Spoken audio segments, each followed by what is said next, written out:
दोस्तों नमस्कार। पूरे विश्व में भारतीय एक ऐसा देश है जिसके संसद भवन के द्वार पर लिखा हुआ वसुदेव कुटुंबकम।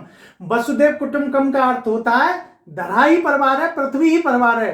यह सनातन संस्कृति की विचारधारा है जो पूरे विश्व को अपना ही परिवार मानती है। वसुदेव कुटुंबकम सनातन धर्म का मूल संस्कार है और विचारधारा है जो उपनिषदों सहित कई ग्रंथों में लिखी हुई है। यही कारण है जब भी विश्व गुरु की बात होती है उसमें नाम आता है भारत का। भारत का नाम इसलिए आता है क्योंकि भारत ही एक ऐसा देश है जहां पर सनातन संस्कृति है जो कि पूरे विश्व को यानी पूरी धरती को अपना परिवार मानती है। वरना आप सोच के देखिए कभी कि अमेरिका विश्व गुरु, जापान विश्व गुरु, चाइना विश्व गुरु, सब वो भाव और वो फीलिंग पैदा नहीं होगी जो भारत विश्व गुरु के साथ पैदा होती है। विश्व गुरु वो होता है कि जो कि अपने हित और अहित की चिंता ना करते हुए पूरे विश्व की बात करे और पहल करने की क्षमता रखे, और भारत ने ऐसा किया। भारत ने अंतरराष्ट्रीय आतंकवाद पर व्यापक संधि पर मसौदा दस्तावेज संयुक्त राष्ट्र संघ में 1986 में रखा, लेकिन वो आज तक लागू ना हो सका क्योंकि सभी देश आतंकवाद की परिभाषा पर सहमत नहीं हो पाए। आतंकवाद के चलते पूरे विश्व में लाखों लोगों की हत्या हो जाती है, लेकिन आज तक संयुक्त राष्ट्र संघ यह बताने में असमर्थ रहा है कि कौन कौन सी घटनाएं आतंकवाद मानी जाएंगी।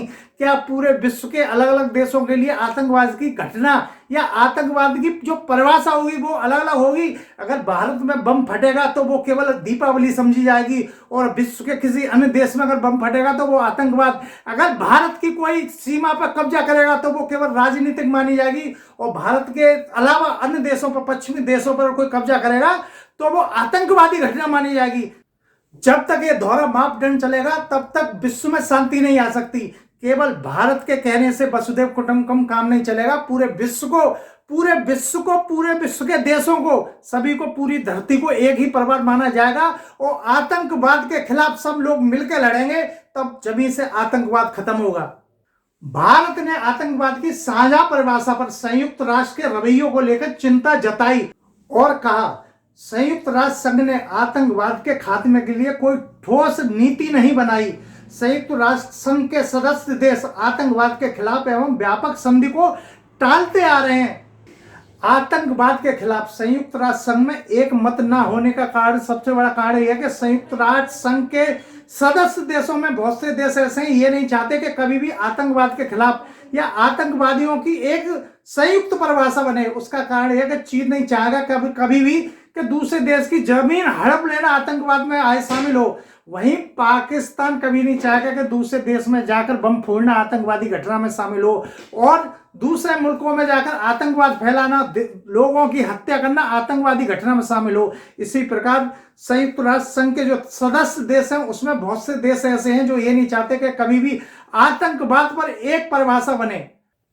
इन सभी घटनाओं को देखते हुए अगर भारत के साथ विश्व गुरु शब्द यूज होता है, उसका सबसे बड़ा कारण यही है कि भारत जो है वो गलत को गलत कहने की हिम्मत रखता है। भारत किसी भी देश में हो, अगर कोई हत्या होती है, आतंकवादी घटना होती है, तो उसे आतंकवादी घटना ही कहता है, कभी राजनीतिक घटना नहीं कहता।